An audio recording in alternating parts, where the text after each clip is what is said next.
Sally Kinski with the circuit. I'm catching up with 247 head of recruiting, Eric Bossi, who's going to be at the KC Classic this weekend, which is the topic of conversation for this podcast episode. So, Eric, thanks for taking the time. Yeah, no problem. I'm just glad I get a break from traveling this weekend. I've got a home game, so that's not a bad thing. Exactly. For the listening audience, Eric is a Kansas City native. I think you said you live 30 minutes away. So Eric will be on hand at this event, which is, I hate to be cliche, but it is loaded. The Hardwood Events did a great job of putting together a really high-level event. I think there's 20 shoe-sponsored teams, 7 ranked teams, 280-something in total. So it should be an event at the great event at the Hy-Vee Arena. We're going to take the time right now and break down some of the top matchups, and then we're going to look at those recruits I just mentioned who are ranked and pick Eric's brain a little bit on a couple of those recruits. So we're going to start with some of the top matchups from the weekend, and I'm actually going to share my screen here, and we will be able to walk through this together and scroll down to each top matchup of the day. So we have a couple listed for each. The headliner on Friday night features one independent team, second highest ranked independent team in the country in Florida Pro versus We All Can Go, who's going to be on the Adidas circuit this year. So, the fans can kind of see the players listed on this, on both these teams. Eric, I want to start with the Thompson Twins first. I know, they've kind of taken the recruiting world by storm. I'm kind of enamored with them because they're the, one's not really better than the other. And I don't think that's happened very often with Twins. But, yeah, I wanted to, start by picking your brain on what you've seen of them and what you think. Yeah, sure. So the Thompson Twins, they're originally from Oakland, are now out in Florida, Fort Lauderdale area. I watched a lot of film of them from their sophomore year in high school last year and was like, wow, these dudes looked like it'd be pretty good, but you didn't really know what level of competition they're playing against. And, clearly they're freaky athletes, but what can they do besides be athletic? How's their skill level, stuff like that. Got a chance to see them end of last summer in person at the Crossroads Elite Camp, which was in Wichita. And, not only were they athletic, they were a bit bigger than I thought. They're each probably a legitimate 6'6", maybe even a little bit bigger. And what really strikes me about them, aside from their athleticism, were a couple things. The way they both are able to pass the ball and make some things happen in transition. They both have some pretty freaky vision. And what they can do defensively, when those two guys lock in, forget about it. You're not going to get by them. They're legitimate elite defenders, the both of them. And then, they got that whole twin thing going on where they kind of feed off each other and know what they're up to and stuff like that, that they're a lot of fun. And so now we'll see, looking forward to seeing, how's the jump shot coming along? How are the other little aspects of their game coming along? I did see them about a month ago, but they weren't really with a normal team that they usually play with. So things were a little shaky at times. So looking forward to seeing them with a group that they're comfortable with playing with. And, against a team like We All Can Go, I think there's going to be a lot of trash talk. There's going to be a lot of up and down play. And, for people who like some kind of old style smash mouth AAU shenanigans, this is going to be the place to be. Yeah, I guess speaking of shenanigans, we'll jump into this in a second, but they picked up Mikey Williams, as you can see on the screen, which changes the whole dynamic of everything in all of their matchups this weekend. But the point about the Thompson Twins defense, they're interchangeable and they can guard. I mean, they're guarding 1 through 3. They're athletic enough for sure. And, at this rate, at the pro level, with how, small things are going, at least defensively, that really stands out for me as their ability to defend for sure. Yeah, no question. They're a little wild offensively, can be a little shaky with the decision making. I think some of that is just they're able to do things that normal guys can't, that come so easily to them, that they're just kind of trying to they're just learning what they can do and can't do. And as they get a little bit more time to season and tone things down, it's going to be really interesting to see just how good those guys can be. And if they add that consistent jump shot, it's going to be scary. Yeah, absolutely. Moving on to, We All Can Go. They picked up Mikey Williams. I believe this will be the first time we've seen him this spring. That news broke right before we started recording this. So he joins Chris Livingston, another 5-star recruit. I'll get into it in a second, but my personal favorite, he's kind of my favorite recruit in the class. And then Devin Ree, we know is going to be there. We don't, I guess, are unsure about the rest of the roster. Think Greg Glenn is going to be there as well. So even that, top 4 really can compete with anyone. I think in the country, it'll be interesting to see how well they play together. There's only one basketball, but what are your thoughts on I guess the power duo at the top there with Williams and Livingston? Yeah, so I saw We All Can Go a couple of weeks ago in the Atlanta area at the Exposure Breakout event, which was an Adidas event that wasn't an Adidas event. Yeah. So I thought I had a good idea of them, but this is a totally rearranged roster. Devin Ree and Chris Livingston would be the only 2 that are back with them. So Livingston, I'm gonna give a throwback name of a guy he reminds me of. I don't know how many people watching this ever saw Deshaun Livingston play high school basketball. I did when he was in Fresno. He was just this violent athlete who was like a rugged man playing against high school kids and just deboed people out there. Just try and get in my way and stop me. I'll beat you up. Plus he can shoot the 3 too, which is nice.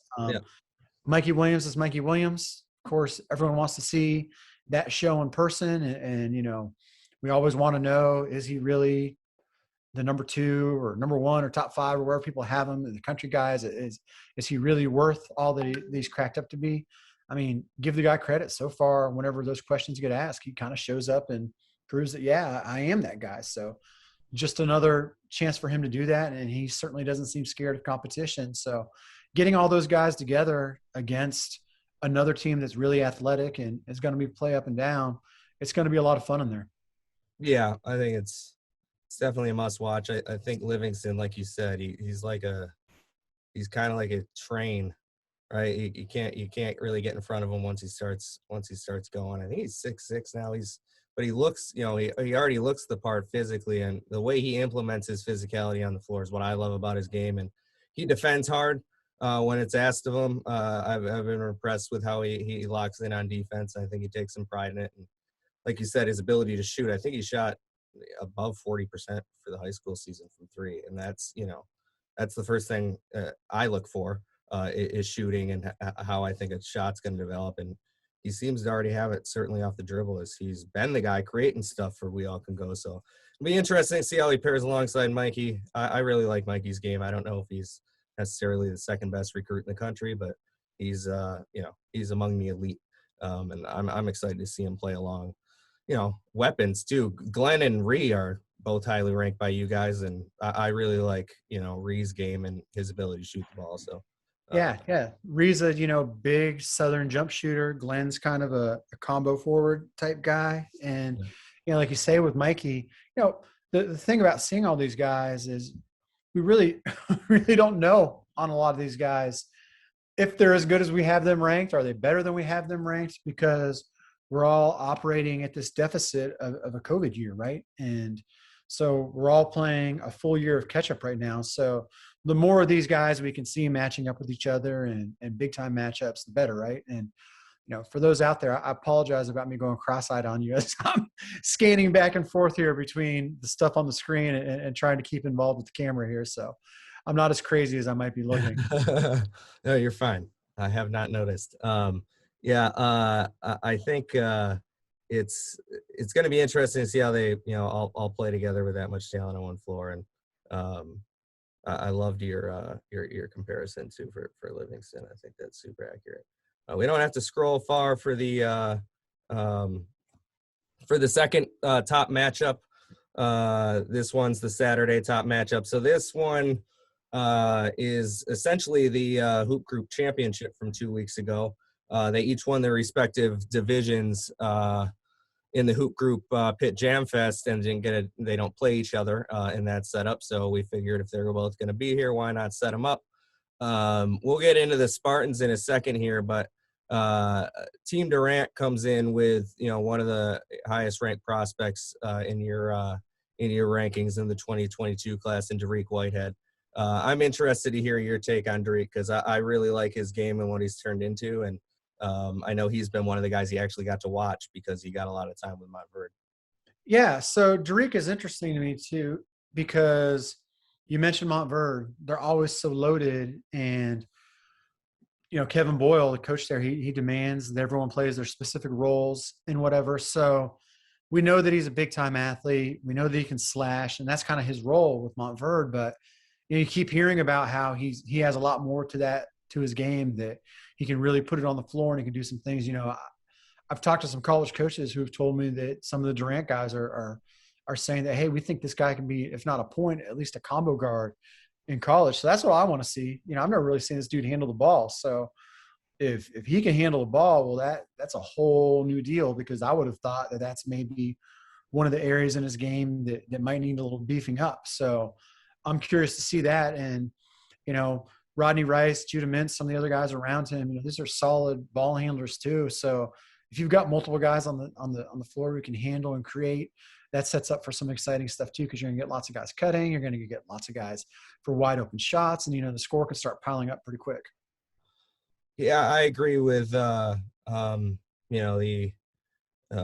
assessment of his ability to kind of have the ball in his hands and facilitate. Especially with other weapons like Rice and Mintz at his disposal. I think Montverde was great for him in that capacity. And yeah, I think with the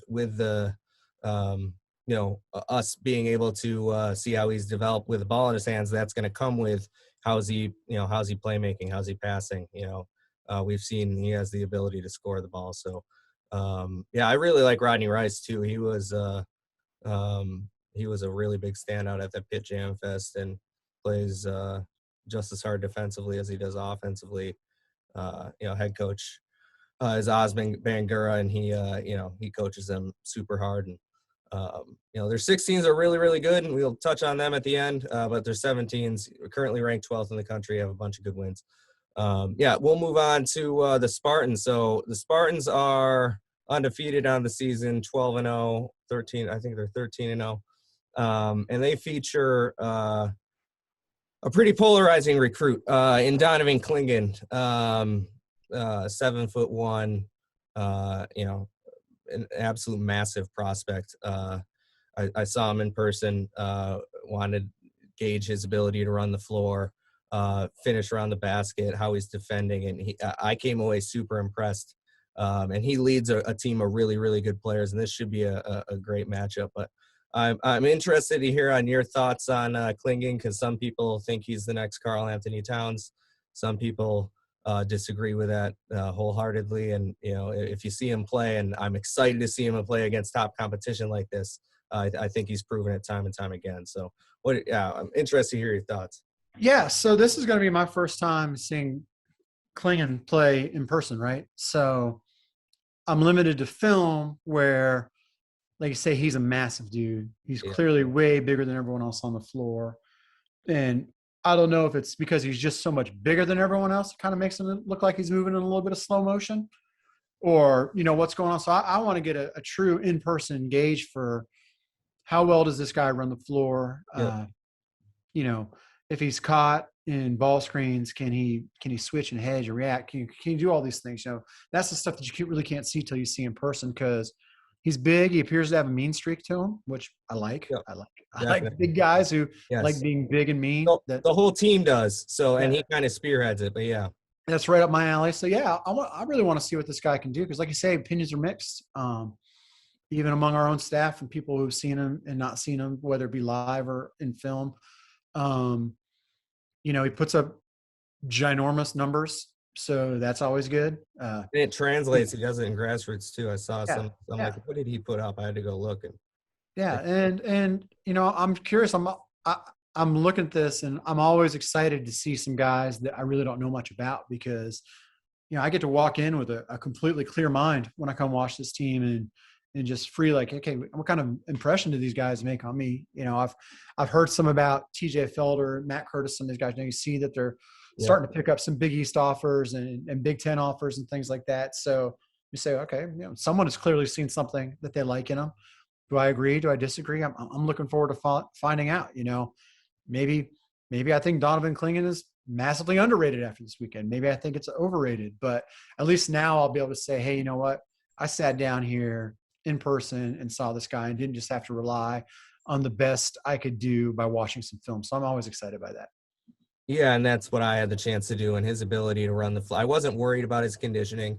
They had to play back-to-back, so they kind of managed that a little bit, but they have a pretty deep rotation. He was impressive by his ability to pass, because they use him and kind of pillar him out of the post, and they have a lot of shooters. And he it looks like he has the ball on a string when he's passing it. He knows where he's going with it. He knows the reads. He gets doubled constantly. Doesn't turn the ball over, at least when I saw him live, really at all. I think you kind of hit the nail on the head as far as what I worry about is teams that are guard oriented and smaller that pull him to the perimeter on defense, how he's going to react to, being able to defend in those situations. Because underneath the basket, even block shots with both hands, that's impressive too. He's kind of got a natural ability to make himself big, regardless of whether or not he blocks a shot. But his ability to do that with both hands is tremendous around the rim. Having quick enough feet and it being able to defend the perimeter guys of, if Team Durant, if they have Crawley on the floor, Khalif Crawley, and he's 6'8", that's their biggest guy. They're going to play fast, and they're going to get him in a lot of, high ball screen defense where I can't imagine he hasn't seen it at all, because he just guarded, their whole team defended Doug McDaniel and came away with a win over a team takeover, and he's one of the best point guards in the country. So, we'll see if it's an issue when they're facing, I guess, elite athleticism. Yeah, I'm looking forward to it. Okay, yeah, so we'll continue scrolling here, and we got our game of the day. Our last game of the day will focus on features the same team we just talked about, Team Durant versus Mocan Elite, who's the host of the tournament with the hardwood. And as you can see by what's on the screen, both teams have a lot of talent. Mocan has a lot of depth to it as well. So they came to our event, went 2-2, and met a Team Arsenal team. It's one of the best independent teams in the country, and lost a heartbreaker to the Night Riders. But a lot of talent intermixed here. I know some of these guys are around you. What do you think? The Mocan roster. Well, I really think I need to hear you say Night Riders one more time. Yeah, Night Riders, yeah. Night Riders Elite. There you go. I love it. But obviously, Mocan, I've known those guys for forever. I watched Matt Souther play at UMKC and in high school and stuff like that. So go back a long way, and they're loaded. I mean, Aiden Shaw, my gosh, we go to the same grocery store. So I'm looking forward to seeing them, because I haven't got to see them play in person yet this spring. I've been traveling a lot. Our paths haven't crossed. Sky Clark is Sky Clark. I think everyone's interested to see him and how he's looking with them, and because he had a couple of huge games early in the high school season and then kind of shut it down. So you always want to see him, and there's always intrigue with someone going to Kentucky. And so he's fun. Like I say, Aiden Shaw is a big-time athlete, someone that I think is just right there on the edge of going from prospect to like really good player. He's just got so many physical tools that he's learning how to use, and when to play inside, when to play outside, things like that, I'm really looking forward to seeing him kind of break out. Terrace Reed from St. Louis is a guy I love. Guy just screams Big 10, Big 12 center right now. He can, especially in the new age, because he can face up a little bit. He can shoot some. He's strong. He's physical. You just go up and down the list. They just got so many guys that, you mentioned if they went 2-2 a couple weeks ago, I know how those guys work. I'm sure they've studied some film. I'm sure they've studied film of the people they're going to be playing against, and mistakes or deficiencies will have been corrected. And obviously they're the host team. You want to put on when you're the home team. So I'm expecting them to be ready to rock. Yeah, they play Florida Pro too, and that should be a fun game. See how they, kind of slow down Florida Pro with their, they dictate pace in the EYBL. They're the best team at doing that, I feel like. And Sky was good at the opener. He's learned to play alongside the list of guys we have, I guess they're stars on their roster. But yeah, Terrace Reed, I don't know how much weight he lost, but he got himself in shape. And yeah, like you said, he's going to make one of the Big Ten teams, or an elite team happy at the next level.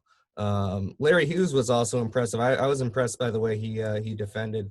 The whole team kind of locks in, but he had a couple big defensive stops. Yeah. I'm really looking forward to seeing little Larry. His father was one of my favorite guys. I mean, I'm old enough that I watched his father play AAU basketball for the St. Louis Eagles. That must have been like the summer of 1995, I think it was, when they won AAU Nationals. And I remember walking in and seeing this dude for the St. Louis Eagles just doing this, doing that, and asking a guy like, who's that guy? They're like, oh, he's Larry Hughes. He's a top 10 player in the country. I was like, okay, that's what a top 10 player looks like. So right. It's always fun for me to see the children of guys that were around when I was first starting to really get into this, and think that this is something that, when I was seeing Larry Hughes play, I was probably 20, 21 years old, and thinking like, oh, this might be kind of fun to be around this stuff more regularly. Of course, never knowing that it could be a career for me, but it's always fun to see the children of guys from then. Makes me feel a little old on one hand, but it's just cool to see how they pass it on down the next generation.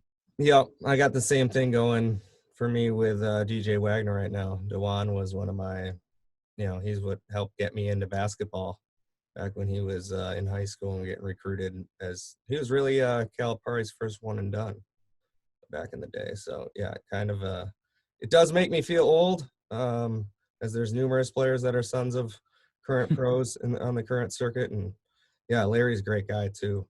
Mocan absolutely loves working with him. And the other guards there, Willie Lightfoot and Damian Mayo. I'm impressed with Mayo. He's I think he's a Chaminade kid too, and he was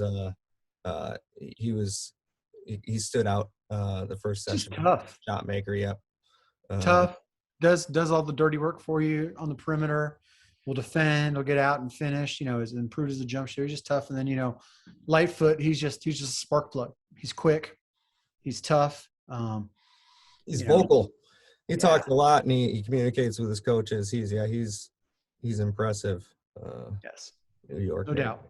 So we're gonna scroll up here and look at some of the top players here that we might not have touched on in our top matchups. I want to talk about Zuby Ejiofor, Houston Hoops. He took home MVP of our event. I came away super impressed.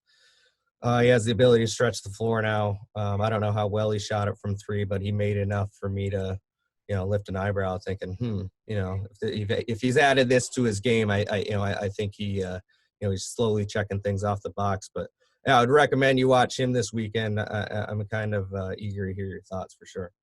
Yeah, I like Zuby a lot.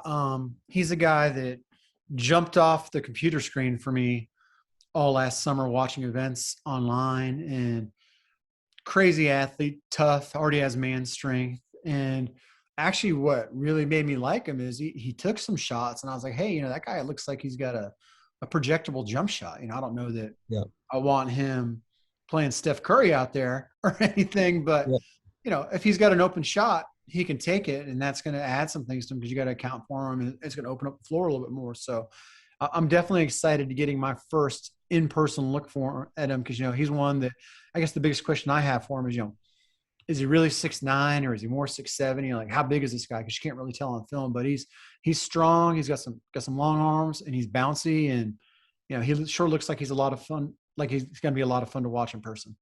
Yeah, the whole team is coached by Mo Taylor and Ricky Davis. Learning under that tutelage has to help. He kind of plays for two teams at once, beast up the local team that he had played for, and that's who they played with at our event. And they beat the Knight Riders. I'll say it one more time for you, Eric. And that was a big win for an independent team like that. And he's got a teammate, Austin Benini, who's plays with them, the Houston Hoops as well, and they're 8-0. So it'll be fun to watch. Two below him, I wanted to touch on Trey Holloman for Howard Pulley. I know you saw him at this point, at some point this high school season, and I've seen him through And last weekend.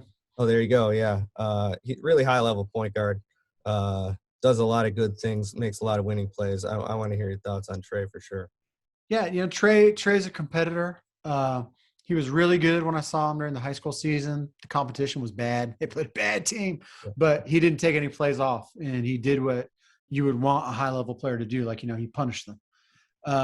Last weekend watching him, I'll be honest, it wasn't the best time I've ever seen him play. I thought he was a little bit out of character with the way he was carrying himself, and he just let some things get to him that he normally wouldn't. Normally, he's pretty unflappable. Doesn't get too high, doesn't get too low, and just competes. And I thought his emotions kind of got the better of him, which you aren't used to seeing with him. So I'm curious to see, how's this guy going to come back and bounce back after not his best weekend. And, I know he has to do a lot for that Howard Pulley team, whether it be scoring or handling the ball, taking care of things. So, let's see how he's adjusted to the pressure and, okay, now I know what my team needs from me. How do I elevate the play of those guys around me? That's what I'd like to see from him this weekend. For sure. And they got some tough matchups against some good guards. We're looking forward to see anyone else on this list as I scroll kind of stick out for you as guys that you're looking for. Yeah, Justin Taylor's a guy that I would kind of like to get another look at in person. North Carolina's really been starting to turn up the heat on him. I think he's got an official visit scheduled with them in June coming up. I've seen him a little bit, but not a ton in person. So I'd kind of like to get a better look at him. Deontay Green is another guy for Team CP3 that I'd like to get a look at in person, who I've only seen on film. You scrolled past him already, but Jalen Hood-Schifino, I want to see him because I like this kid a lot. I think he's very versatile. He can play all around the backcourt. I think some people are wondering, is he really that good because he didn't put up big numbers at Montverde?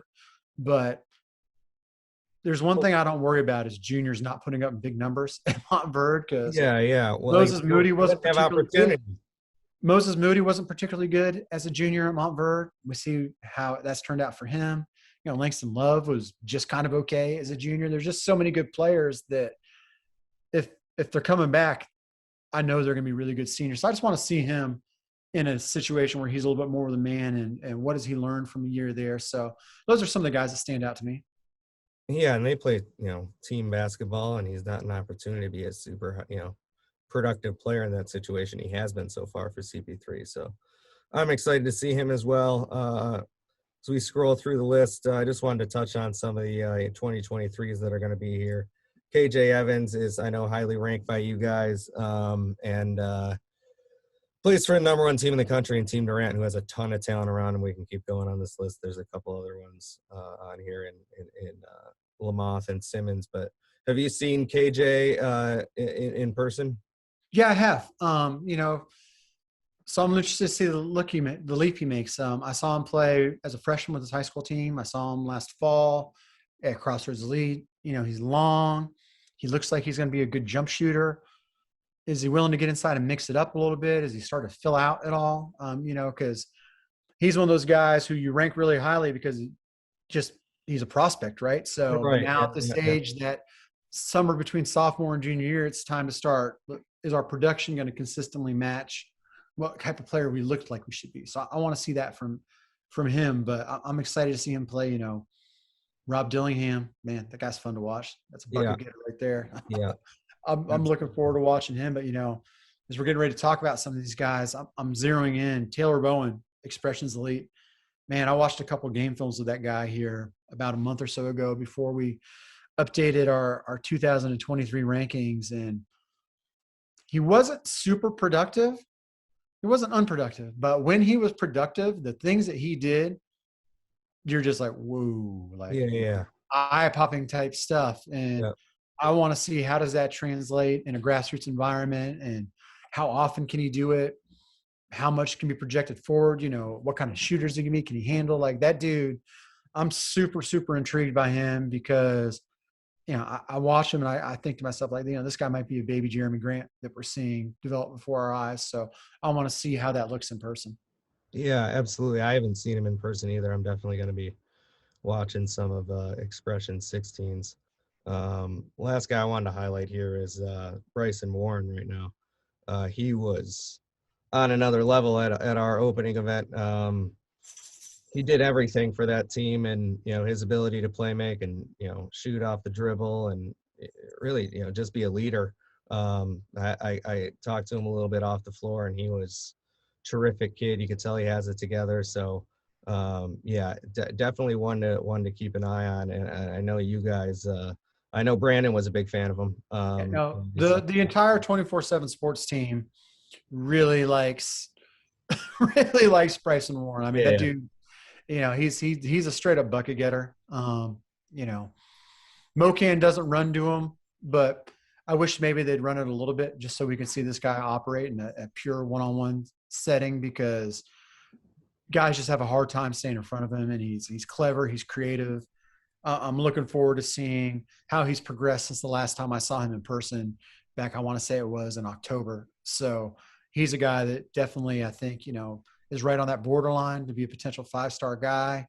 And is the kind of guy at the college level that just crushes it. This guy, he looks like a walking potential 2,000 point scorer on the college level to me. Yeah. And you can tell he studies guys, some pro moves offensively with the way he was able.